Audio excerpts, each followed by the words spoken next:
ગુજરાત હજુ પણ અગન વર્ષામાં શેકાશે। 3 દિવસ માટે હીટવેવની હવામાન વિભાગે કરી આગાહી। કચ્છ સુરેન્દ્રનગરમાં 2 દિવસ ઓરેન્જ એલર્ટ આપવામાં આવ્યું। બનાસકાંઠા, ગાંધીનગર, પાટણ, અમદાવાદમાં પણ હીટવેવ સાથે યલો એલર્ટ। રાજકોટ, દેવભૂમિ, દ્વારકા, બોટાદ, જૂનાગઢમાં પણ યલો એલર્ટ જાહેર। આણંદ, વડોદરા, સુરતમાં હીટવેવની આગાહી સાથે યલો એલર્ટ આપવામાં આવ્યું। 41 થી 45 ડિગ્રી સુધી તાપમાન જવાની શક્યતા। પશ્ચિમી પવનો ફૂંકાતા આકરી ગરમીની થશે અસર।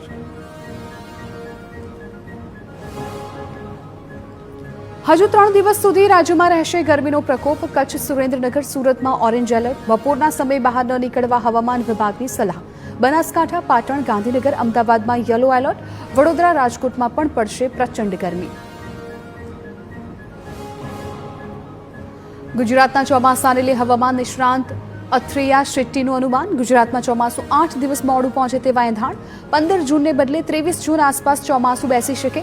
1 જુલાઈ સુધીમાં સંપૂર્ણ રાજ્યને આવરી શકે ચોમાસું। રાજ્યમાં ચોમાસું સામાન્ય કરતાં ઓછું રહેવાનું અનુમાન। 93 થી 96% જ રાજ્યમાં વરસાદ રહે તેવી આગાહી।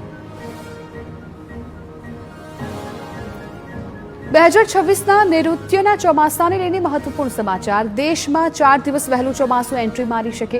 25 થી 27 મે આસપાસ નૈઋત્યનું ચોમાસું શરૂ થઈ શકે। સામાન્ય રીતે 1 જૂને ચોમાસું કેરળમાં દસ્તક દઈ શકે। હવામાન વિભાગે ચોમાસાને લઈને આગાહી કરી। બંગાળની ખાડી અને અંદમાન દ્વીપ સામે ચોમાસાને લઈ અનુકૂળ વાતાવરણ। રાજ્યમાં કાળઝાળ ગરમીનો પ્રકોપ યથાવત। સુરેન્દ્રનગરમાં તમામ રેકોર્ડ તોડ્યા બાદ ફરી સૌથી વધારે ગરમી। સુરેન્દ્રનગરમાં સૌથી વધારે 44.5 ડિગ્રી પર પારો। અમદાવાદમાં 44.4 ડિગ્રી તાપમાન નોંધાયું। ગાંધીનગર અને રાજકોટમાં 43.7 ડિગ્રી પર પારો।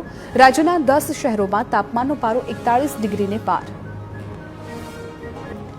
સુરતમાં આકરા તાપથી લોકો બન્યા ત્રસ્ત। શહેરના અનેક રસ્તાઓ બપોરના સમયે સુમસામ બન્યા। બાળકોને વૃદ્ધોને પણ ગરમીમાં બહાર નીકળવાનું ટાળવા માટે અપીલ। લોકો ગરમીથી બચવા માટે શેરડી અને લીંબુ શરબત તેમજ છાશ જેવા ઠંડા પીણાનો લઈ રહ્યા છે સહારો। કાળઝાળ ગરમીથી રાહત મેળવવા અમદાવાદવાસીઓ સ્નો પાર્કના આશરે।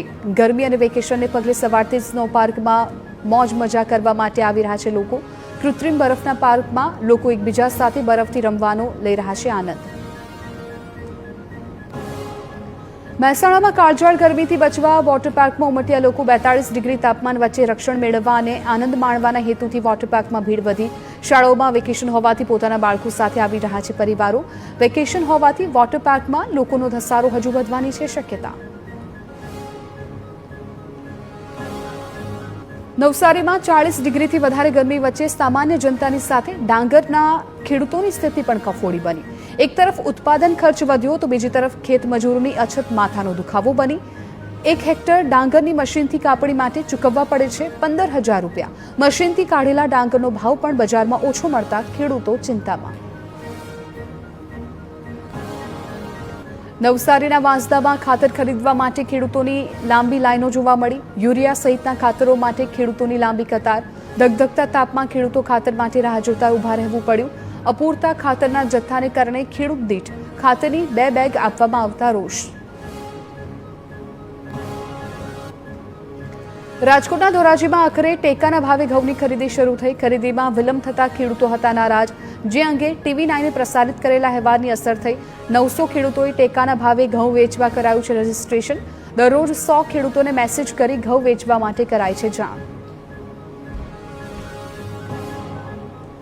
ભાવનગરની બજારમાં કેરીની આવકમાં થયો વધારો। અત્યાર સુધી 60 કિલો આવક નોંધાઈ। કેસર, હાફૂસ, લંગડો, જમાદાર સહિતની કેરીઓ વેચાણ માટે ઉપલબ્ધ। વારંવાર માવઠા અને વાતાવરણમાં પલટાને લીધે આ વખતે ભાવનગરની સોસિયા કેસર કેરીનું ઉત્પાદન ઓછું થયું છે। વલસાડ, ગીર, જૂનાગઢના ખેડૂતો કેરીના વેચાણ માટે આવી રહ્યા છે ભાવનગર।